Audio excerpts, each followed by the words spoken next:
All right, good afternoon, ladies and gentlemen, both here in the theater, all five of you. It's hot outside, and hopefully online.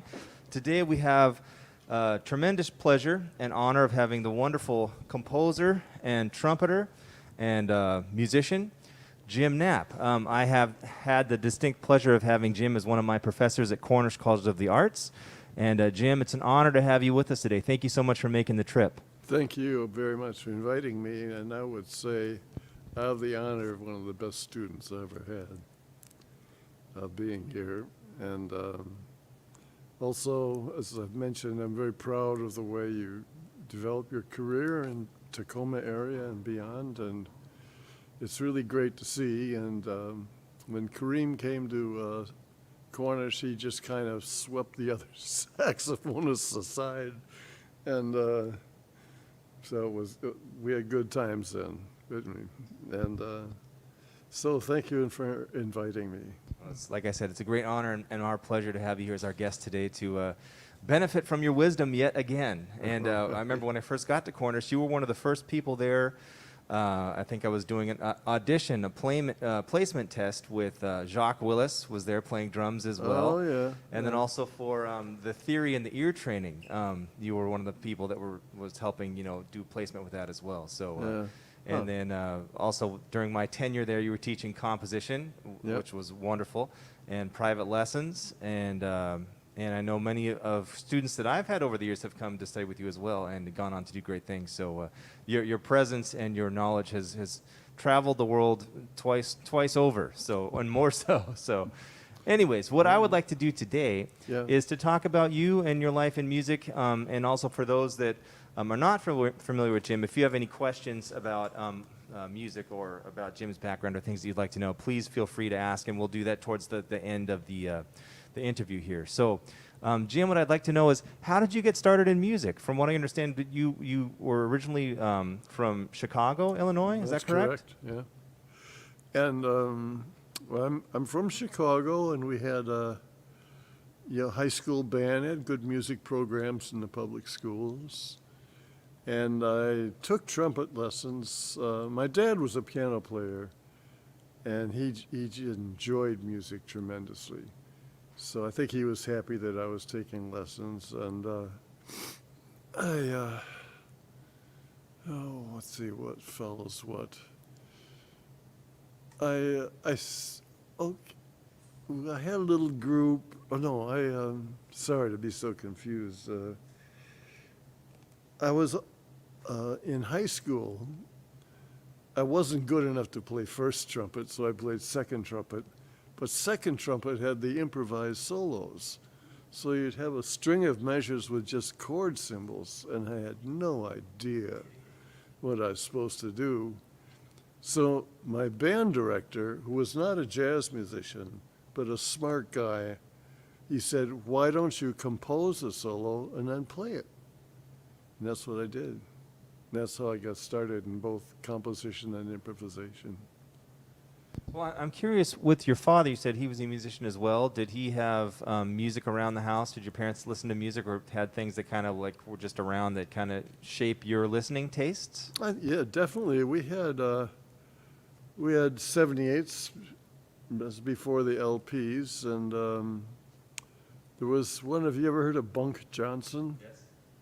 He's He's a New Orleans trumpet player. Well, we had a Buck Johnson series of CDs, which my dad liked, and I liked too, because he played, with a lot of spirit, and he's obviously the leader of the band, and I'm a Leo, so that just fit right in, and so I chose trumpet. It was not a wise choice because I was not a natural trumpet player. I had to work hard. And but I did that and played trumpet in high school and formed a group with a friend, and we had a little quintet. Even had some gigs. Yeah. And what else? This was how I got started in it. And I started writing almost right away because of that initial lesson from my band director of write your ideas out and then play them. Yeah. Still the best advice. Well, I couldn't agree more. And many musicians that I've talked with about the process of improvising versus the process of composition, Yeah. it's kind of one and the same, other than with when you're composing, you have time to think about what you're doing and make edits and changes, whereas when you're improvising, you know, it's in real time. There's no take-backs. Would you agree with that? I totally agree. Yeah. Yeah, it's music of the moment, and which is great. I mean, it's great training for your mind, musical mind, and there's a spontaneity that you'll never have in 1,000 sonatas, let's say, and I just fell in love with jazz from the start, and still am. Well, I'm curious with Chicago. I mean, Chicago has long had a history, wonderful history of great jazz musicians and live music. So when you were coming up, aside from the influence of your parents and their record collection, were there other artists around the city that you kind of looked to as maybe people that you admired or inspired to play like? There were. I was too young then to go out to clubs for the most part, and so I didn't hear a lot. So I would say it was more like it was in the air than me hanging out. And I went back to Chicago later and heard more. I heard Ira Sullivan later, who I consider the master musician. Do you know who that is? Yes. Trumpet and all saxophones and flutes and everything. Like a Jay Thomas. Like a Jay Thomas. First time I met Jay is a Seattle musician who plays many instruments, and he hadn't heard of Ira Sullivan, so I had to clue him in. You know. Both great musicians, both Jay and Ira Sullivan. And there was other stuff. I heard traveling groups later in Chicago. There's a place called the Sutherland Lounge. So I heard Coltrane, and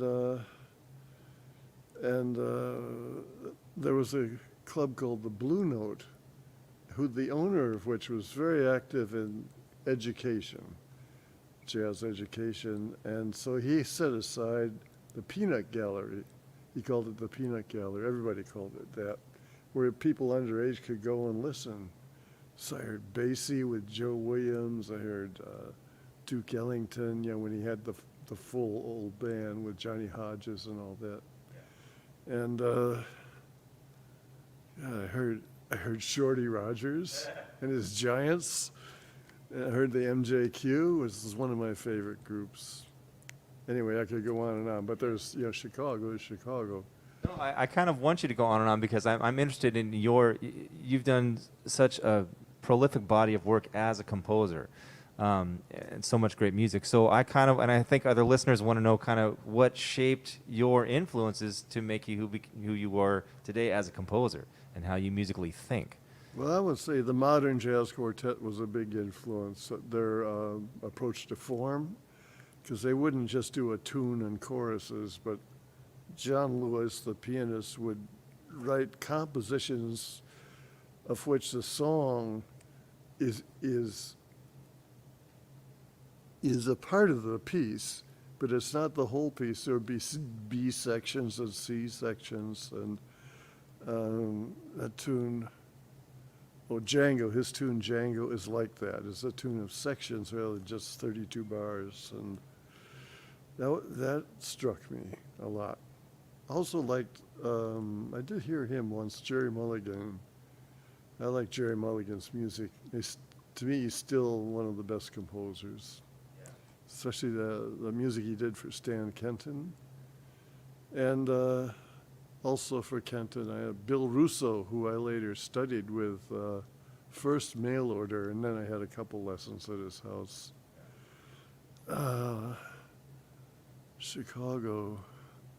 There's a saxophone player named Joe Daly. Do you know him, tenor player? I'm familiar with the name, but I'm not familiar with his work. He was really good, and he was tearing up Chicago in those days, which would be the early 60s, let's say. Was Vaughn Freeman around at that time? I know he was He was around. I didn't hear him, though. I didn't go to hear him. So I don't have an opinion about Vaughn or his son. I did hear his son some when he had moved to New York. I think we're starting to lose the audience. It's okay. It's okay.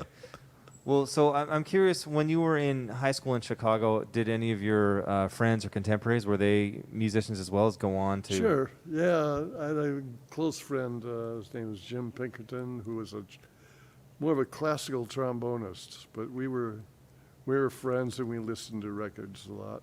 And then my other good friend was named Nate Vincent, who was a saxophone player, tenor player, and we formed a quintet. And you can't talk about jazz without talking about racism for long. So Nate and I had formed a group. We were best buddies, you know, and he's black, by the way. So in my church, I was very religious as a kid. And a youth teacher in our church said, "Yeah, I'm working at a restaurant and they have music. Why don't you come down and hear it?" So Nate and I went, you know, we would do things together. And he spoke to me, he said, "You know, they can't let him in." It was terrible. Sorry. So we just left, you know. It was a bad moment. So do you think that helped? I mean, obviously that situation left you with quite an impact, and that Absolutely. clearly shaped your thoughts and opinions about music and life in general, moving forward, I would say. It did. Especially about the social milieu of music and jazz music, where you have black and white musicians working together happily. And then you got this. You know, as a kid, it's a big influence. Maybe I'm still a kid when I think about it.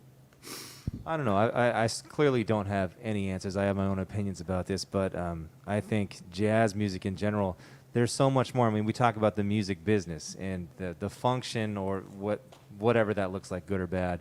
But I think musicians that take on the life of a jazz musician, whatever that is, we know the impact not only that it has with us internally, but also those around it that are listening to it. Sometimes, yeah. And I think when we, particularly like composers like yourself, it's the shaping of sound and how you can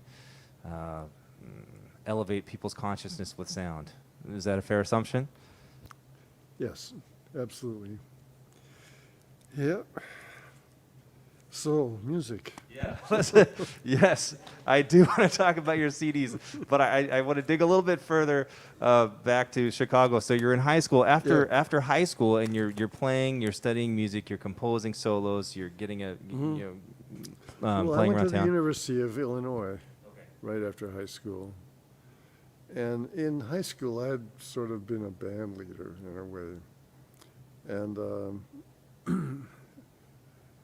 so University of Illinois is a good music program. And it opened my ears a lot to classical music, the forms and the procedures. And I heard a lot of music I hadn't heard before.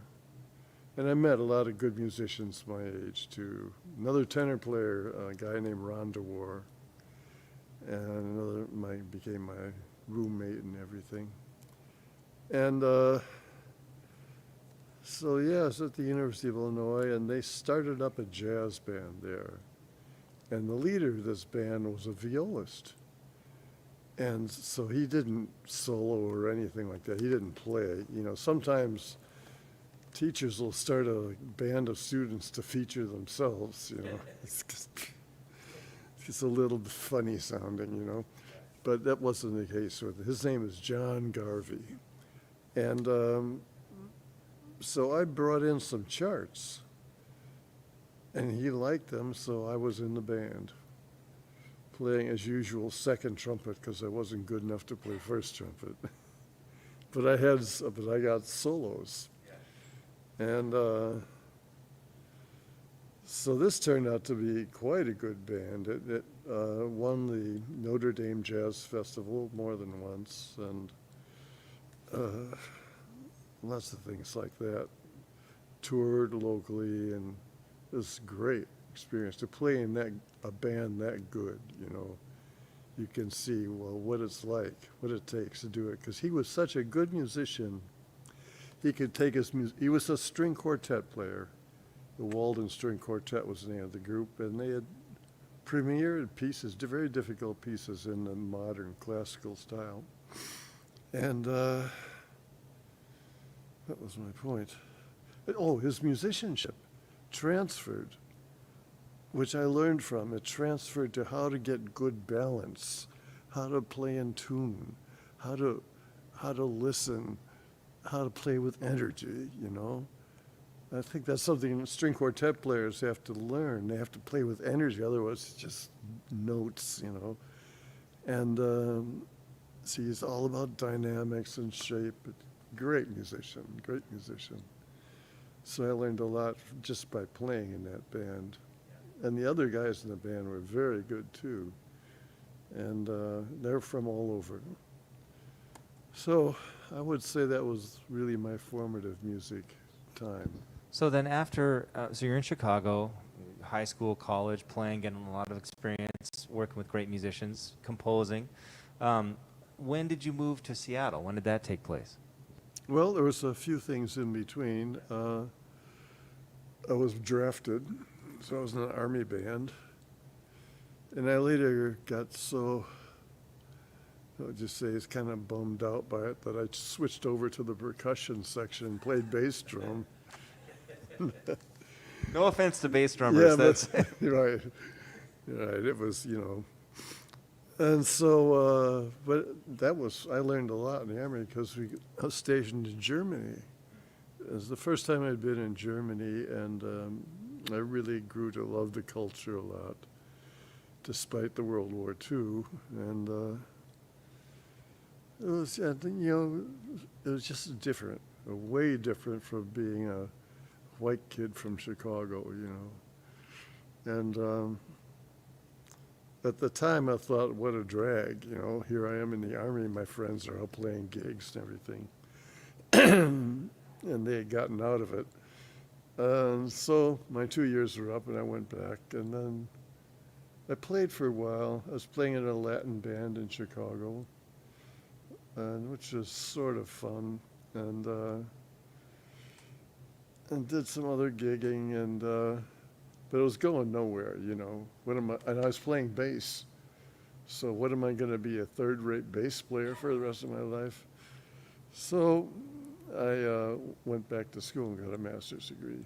Yeah. And the band, University of Illinois band, was still going strong, so I went back in with them. And just, it's, you know, if you go to a good music school, you're going to have a lot of good experiences that you can't even anticipate. And just exposure to composers. University of Illinois had a lot of guest composers, and they come in and like that. And I think John Cage was there a lot. And who else? Can't remember right now. I should have made notes. That's okay. We're doing great. We're improvising. That's the whole spirit We're of it. improvising. We certainly are, folks. But John Cage was there a lot. Oh, and there's a guy there named Ben Johnston who's not as well known, but he's a very well known what is the word? Quarter tone composer, and he would detune instruments and like that. But he was also a jazz piano player. And so he was a very interesting guy to get to know, who's taken his original source of jazz music and transformed it into this music of quarter tones and everything like that. And my teacher was a post-Webern serialist, but he's a good guy, Kenneth Gilborough. I know I'm kind of rambling here, folks, but No, this is all great stuff. And because when I knew you before, when this is 20-some years ago, we just talked. I had no idea about any of this stuff, and I'm sure that I'm not the only one. So this is all wonderful information. So please continue. Great. All right. Well, then I had met Joan Skinner, my wife-to-be, and I was playing piano, accompanying dance classes. And then we became close there, and then her gig ended, and she found work in Seattle, teaching at the University of Washington. And she started to form what's now called Skinner releasing technique. And I think for musicians this would be interesting too, because the way the dancers work, most conventional dance training and everything is imitative. The teacher does something and you do it as best you can, you know, and that's about the end of it. But she doesn't do it like that. She created images, poetic images, she called them, and to give the class a poetic image, like floating from a string, something like that. That's a good one, actually, if you ever have any spine trouble. But she came out to Seattle, and we stayed connected and decided to get married. And so I had nothing going on except these dumb gigs. So I moved to Seattle. We got married. Well, so at that time, what time period are we looking at? Is the 70s? Yeah, we were married in '69. Okay, so 69 and early 70s here. So what was the jazz scene like, the music scene in general at Seattle at that time? Your impressions? Well, it was smaller, but there were good musicians. There was Chuck Metcalf and Joni Metcalf. Chuck is a wonderful bass player who I later ended up playing with quite a bit. Joni is a singer and a piano player, and lots of other people too. Some people were talked about and had left and were going to come back, like, oh God, what's his name? Piano player Bob something or other. Bob Hammer? No, it wasn't Bob Hammer. Bob Wynn? I don't know. But then he returned to Seattle, and he was a good piano player. Bob Nixon? Bob Nixon. And then there were some of the old timers who I gradually got to know that played with the Cecil Young Quartet. Do you all know who that is, Cecil Young Quartet? This was a group, I think they were in the 60s, right? It was the 50s and 60s, do you know? Not familiar. Cecil Young, well, they had a quartet with this wonderful tenor player. It's always tenor players. And, God, what's the name? But anyway, the tenor player from that group was still around Seattle, and he was great. These guys were all great, and they made a hit. They made a recording that was very popular, especially around here. And they thought, well, this is it. We're going to make it big. And it didn't quite turn out, unfortunately for them and for us. So the group broke up. And some people stayed around. One guy did a radio show on Crab. Then that was somebody should either do a movie or a book about these guys, because it was really good. Remember this name, Cecil Young, look it up. And Cecil Young was a piano player, and the bass player is Travis Hubert, something like that. And I guess the drummer was Cecil Young. Yeah. Jay would probably. Oh, that's okay. I got you. Jay would probably know. Jay would know. I'm sure if he's watching, perhaps he can put something in the comments. Oh, thank you very much. So, all right. Well, can you talk a little bit about Cornish? Because you were, didn't you found the jazz department at Cornish, or one of the? Not exactly. There had been one in the '60s, and a few of those guys are still around, including Jerome Gray. Okay. Yes. I want to come back to Cornish. I want to ask you about Jerome Gray and your experiences with Jerome Gray, because I've only heard tales of Jerome Gray. Can you talk about him a little bit, please? Yes, I will. Well, he was a pretty strong personality, and we ended up being roommates, or what do you call it, studio mates at Cornish. So he wasn't entirely pleased about that because he had the room to himself. And so we were cordial and all that. And what happened? Oh, he told me that somebody had come to him who was looking for a composer, and he gave him some other guy's name. And I said, what? You know, we're office mates. You gave some other guy his name? What are you doing? You know, I kind of went right to it. Yeah. And from then on, we were friends. Yeah. So Jerome was a combative guy, hell of a piano player. I mean, the first day I was there, I heard him practicing. And you know the tune Donnelly. Yeah. He was playing Donnelly and something else, you know, or improvising. He's improvising two-part counterpoint, solo piano, very fast. Whew. The only guy I knew that did that was Denny Zeitlin. Yeah. And isn't Denny Zeitlin also a psychologist?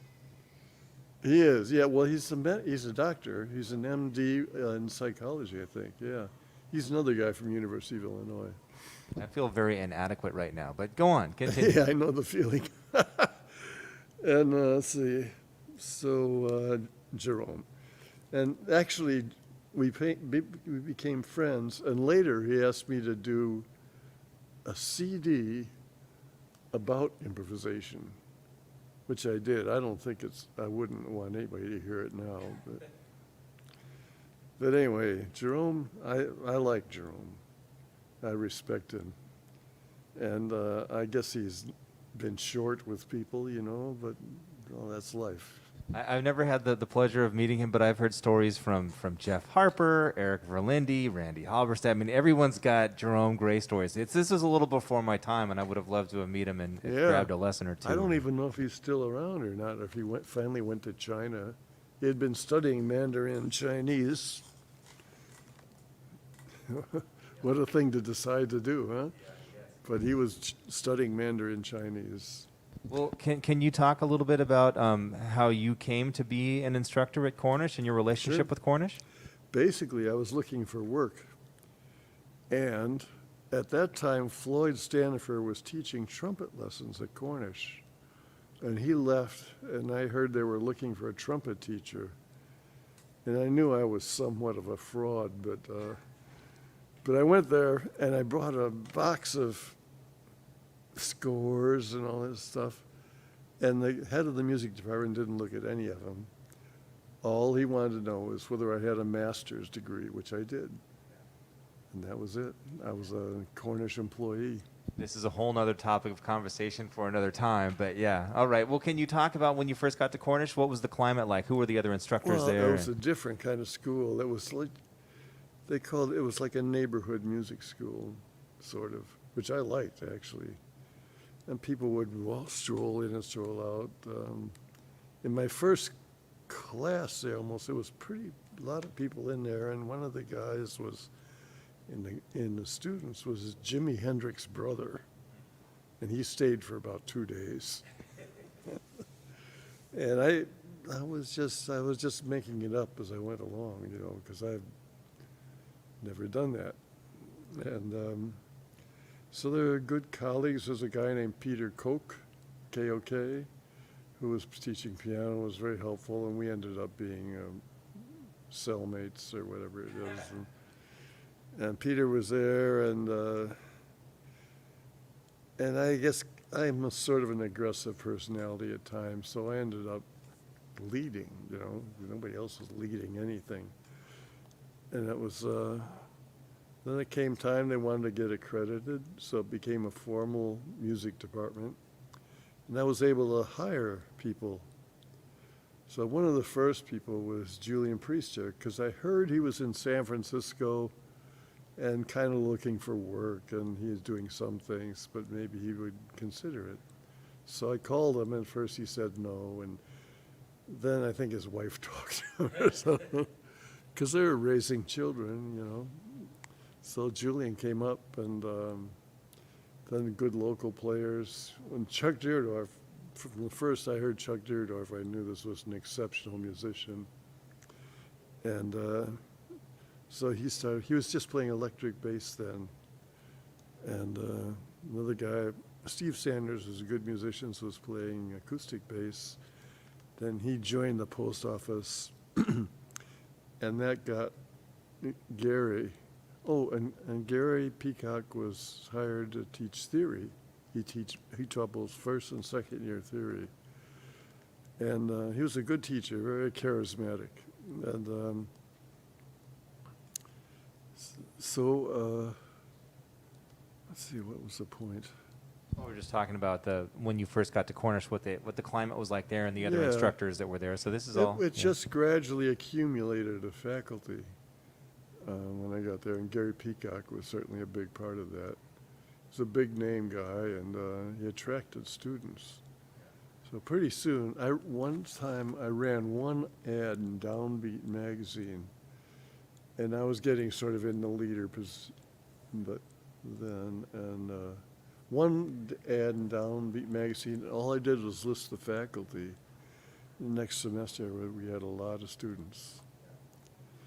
So I think Seattle was ready for it, and maybe music was ready for it too. A lot of places they have something called jazz education, but it's very formalized, and doesn't really. Their big mistake is they don't realize the diversity of the music and of the people making the music. They think it's a whole bunch of rules like classical harmony, because that's the model they have to base it on. But jazz harmony, jazz music is a different animal altogether, as we both know. Well, when I first got to Cornish, the faculty at the time, it was yourself, Chuck Deerdorf, Hadley Kalaman, Julian Priester, Randy Halberstadt, Jovino Santos Neto, Margie Pose, Dave Peck. Yep. Jay Clayton was around at the time as well. I think she was right on her way out. Beth Winter was there. But even in Danny Goodhue was kind of in and out as well. Yeah, yep. But just those folks alone, I mean, for people that don't understand, those personalities and just ways of looking at music are vastly different. And so what I found, and this is not a disparaging comment towards any of the instructors, but one person would be thinking about it one way, another person would have a totally different opinion that might be in conflict with it, but both worked for them. And so I just made sure that I understood the concept so that I could use it and apply, and then take it whatever direction I wanted. But that was an eye-opener for me. It's like, because I had come to the school with a very strong influence of bebop. Yeah. Tracy Knope, Don Lamphere, Jay Thomas, Bill Ramsey, Pete Chrisley, that kind of stuff. But then getting around these different minds and point of views, it really was eye-opening for me as to what really could be done with music. And it was still jazz music. Yes, exactly. It's vast. That's the miracle of it, actually. Anything can come in the door and get transformed a little bit, but stay the same. But it involves the principle of improvisation, of creativity, of each performance is different. And you're not trying to recreate anything and stuff like that, jazz stuff. And it's beautiful. It's beautiful. Well, speaking of those things, you have some albums here, and you've done many projects over the years. And so can you talk a little bit about some of these? You have, Sure. There's 4 albums, and what we're going to do is after the fact, because we're not able to play the music here in real time, unfortunately. But for those of you here live or watching online, I'm going to put links to these things online after the fact, so you can click on it and listen to these things. So can you talk a little bit about these groups and projects and the music? Well, I have 2 groups now that are active, and one's called the Jim Knapp Orchestra, and it's a 13-piece jazz band. And so I brought two recordings. We have 3 CDs, and the second one is hard to find, so this is the first and the third. And it has some really great players that only Seattle can produce. I think, like we've mentioned Jay Thomas a few times, and he's playing trumpet solos on it. And Mark Taylor, who is the best lead alto player in the world, in my opinion. And there have been great tenor players and Jeff Hay is maybe the best trombone player in the world. This guy is so beautiful. trombone can be such a beautiful instrument. And you'd hear it some of the old-time guys like Tommy Dorsey and like that. John Hansen's the piano player. Now, John, let me talk about, I'm just going to talk about the musicians mostly. I use the piano. I write the music for these bands. And a lot of bands make the mistake of just giving a sheet of chord changes for the piano player, and then he's comping all the way through. Big mistake, because the piano should be a solo instrument. It can comp too, but it should be a statement. When the piano starts a solo, it should be a statement, not just some notes, you know? I don't know if this makes any sense. Some of you have played in big bands, maybe you know what I mean. That's true of all things, but with a horn, it's easier to make that statement. But with a piano, it's double duty, because he's comping or he's soloing. So John Hansen, this piano player is on these records, he has a way of soloing that makes the solo an inevitable part of the composition. It's really high musicianship in my book. And that's John. He's a Seattle guy. His wife He's originally from Tacoma. Is he really? I did not know that. No offense. Oh, no, fill me in. And hi there. That's our drummer. We'll get to him Oh, you later. want to come in? Come on in. All right. So we're on John Hansen. John Hansen, and the bass player is Phil Sparks, who was a favorite bass player of many musicians. And there's a new drummer who's a young guy. His name is Xavier. And I can't pronounce his last name. Lecoutier? You've played with him. Yeah, he's a wonderful, Isn't he wonderful great? drummer, yes. He's going to be the drummer in the band. I'm so excited to be working with him. And then we have French horn, which is actually it's a French horn in a jazz band. But this French horn, Karen Halsey is her name. It's perfect sound. And so I use the French horn as a lead instrument. And her sound is different from anything else in the band. It's different from trombone, different from saxophones, of course. And so that's kind of the band and the players, and that's really what it's about. And the other part is the music I write. But it's just a part. And I could never do this on my own. And because in a good band, each player brings something as personal and stuff you'd never think of yourself. Isn't that true? Very true, very true. Yeah. So I've made 3 CDs with the band, just kind of as a business. And but it's a good process. So you may, with your own music, you may be involved in it, but do it. Even though nobody owns a CD player anymore. You got one. Good for you. I want you to stand over there and. No, I'm just kidding. Just kidding. And but it's a kind of a credential now rather than just a garage recording or something like that. So made 3 CDs. And the personnel changes a little bit, but not much. The first one was made in the mid-'90s.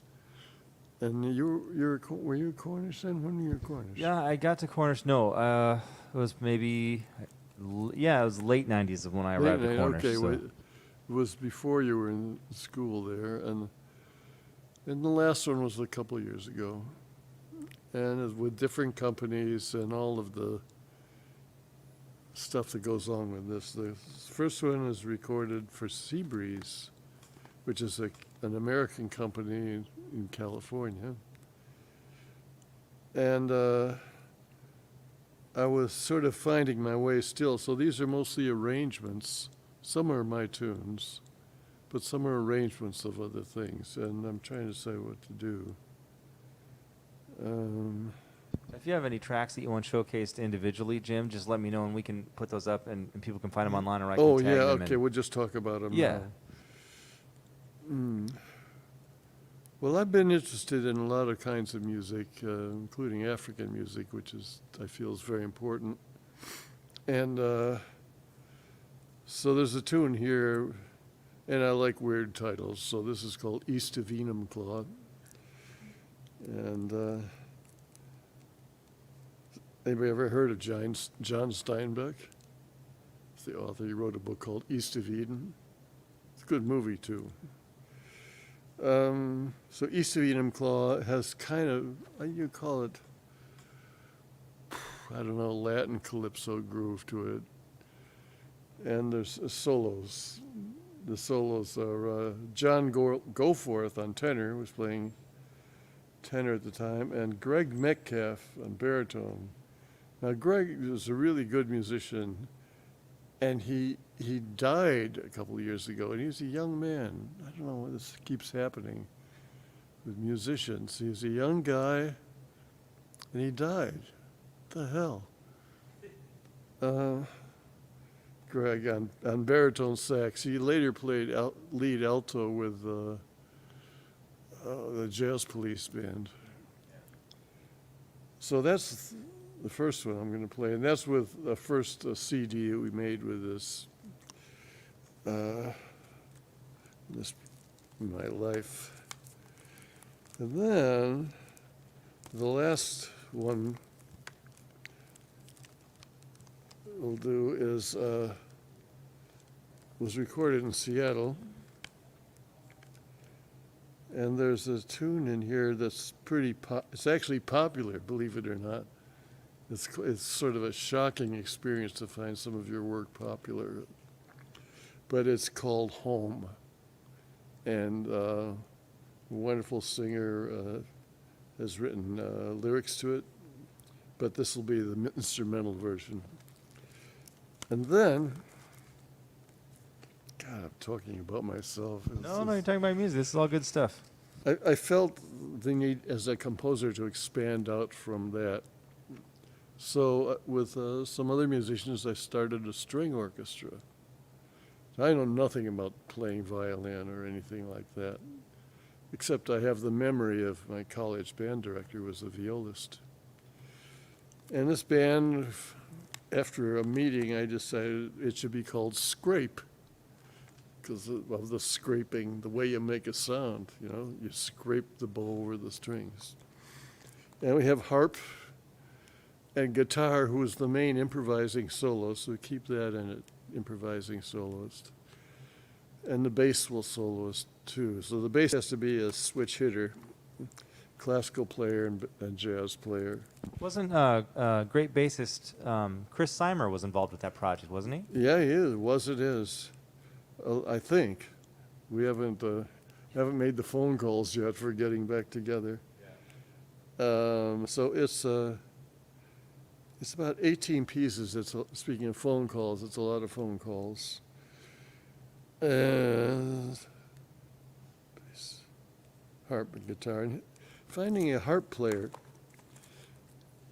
with good time, guys know what I mean by good time, who can keep steady tempo and everything like that. It's not the easiest thing in the world, but I've got one, and she's great. And I'm getting sort of old, so I don't remember names very well. But it's 18 pieces, and so the one we'll listen to from this is what the hell?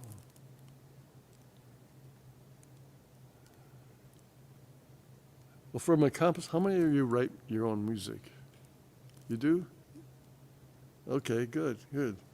This was the process here was, I fool around a lot at the piano. I did before I got arthritis anyway, and I came up with this tune that I thought was good, but it wasn't a good beginning. So I just set it aside, and then I came up with an idea of having you play a bass, like an ostinato it's called, or just a repeating bass pattern ends up on this note, and then taking this is just theory stuff, but you take all of the major third intervals that will make complete harmony with that note, which are quite a few. And so that's the opening section. And the piece turned out to be interesting, I think. And what's the name of it? Approaching Vion. Now, Vion is a mythical city. I'm sort of a fan of what you call it, of imaginative literature from the 30s and 40s. And that's a made-up city where evil things happen. So it's called Approaching Vion, which has nothing to do with the song.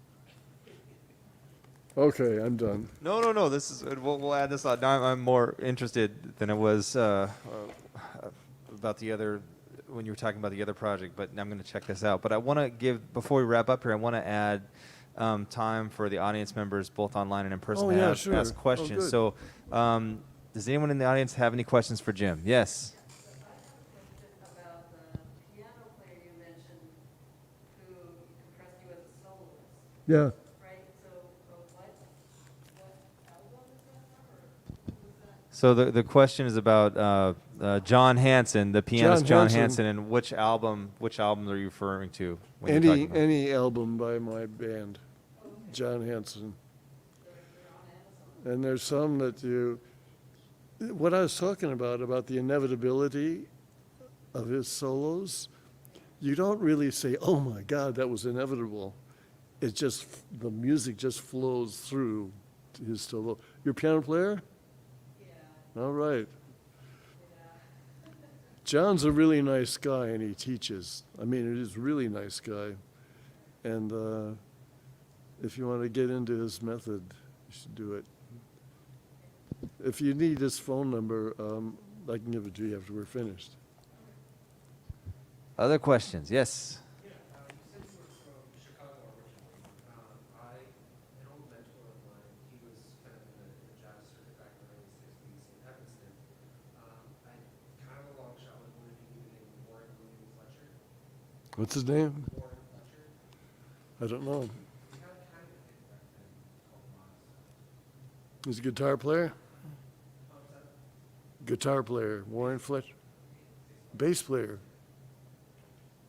No. I never really got too far into the Chicago scene. I didn't live there long enough as an adult to try and forge a career or anything like that.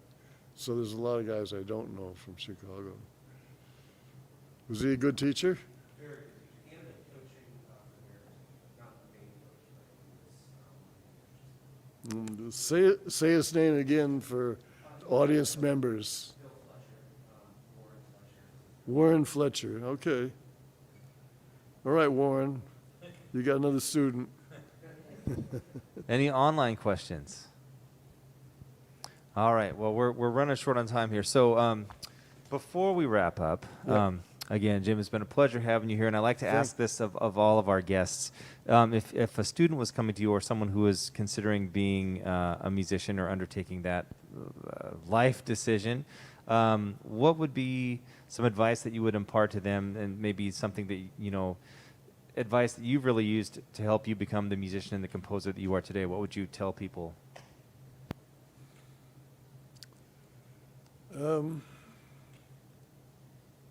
It would depend so much on the individual, first of all. But I would recommend that they find some kind of employment that they can use to gain money while they pursue their music career. And then pursuing a career, the best thing to do is to go out and hear live music and meet musicians. Say, hi, my name is Kareem and I play tenor, and kind of like what you did. Can I borrow $20? And like that, being out with the live music is so important. And the other, I would say, is learn to play the piano. And so you can start to get a grip on harmony. Harmony is a big deal in jazz music. And What else? That's enough right there. And find a teacher if you can. Otherwise, just listen to a lot of records and can imitate them maybe. I never did that, but I'd probably be a better trumpet player if I did. Stuff like that, I would say. Don't just sit at home, by all means. And you can, it's easy to do, especially when I think back when I'm 14 or 15 or something like that. I would just sit at home and imagine a world, and you kind of have to take yourself out into that world. And if you have a friend, all the better. You can do it together and have a great time, have a few beers and things like that. And like that. Try stuff out. Try drugs. You know, I smoked marijuana when I was in the Army. And it did me a lot of good, actually. So how's that for For the kids at home. Right. You can play that for the fundraiser for this series. And, We'll quote you. right. Well, Jim, it's been an honor having you here, and thank you so much for making the trek. I know it wasn't easy, but we're so elated to have you with us here My today. pleasure, And Kareem. thank you for all that you've done for all the musicians over the years to make it a stronger scene and to help us move on. Here are these. Thank you. And I'm going to, like I said, I'll be putting the tracks and things online with links to the music that we talked about today. But so if you've been enjoying the interview series that we're doing every single week and want to support that we're doing, support the work that we're doing, feel free to make an online donation. You can do that via PayPal or Venmo, or mailing a check, and all that information is there as well. And if you want to learn more about Jim and his music, you can do that online, or you can also get in touch with you via email. Is that correct? Sure, you can give me a call if you want. Sure. If So what's don't the best like way to get in emails. touch with you? Okay, here's the number. 206-419-5184. And so I'd be happy to hear from you, hear how you're doing. Any questions, anything I can do? Since you had the extreme wisdom of showing up to this thing and listening to me talk, I can only assume you're of the highest quality persons and like that. Thanks a lot for coming today, you guys. Thank you so much, Jim. Thank you, everybody, for watching at home and in person. We'll see you soon for some live music. All right.